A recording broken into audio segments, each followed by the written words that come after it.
aici suntem cu porumb. După cum îl vedeți. Vreți să vedeți cum mă pișcă?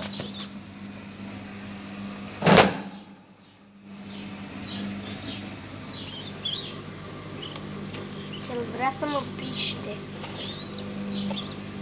El e periculos pentru oameni.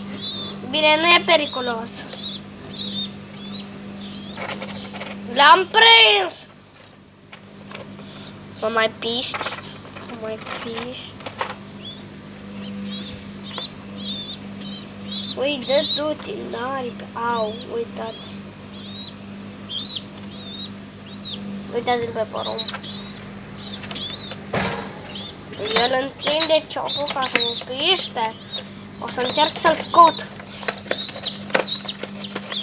L-am prins pe porumb.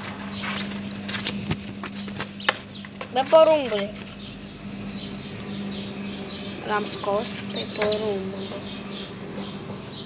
Vreți să vedeți ce are? Uitați, stai să văd că aici. Sper că vedeți.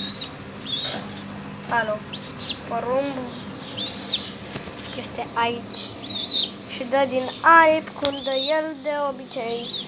Din aripile lui frumoase și el va zbucra.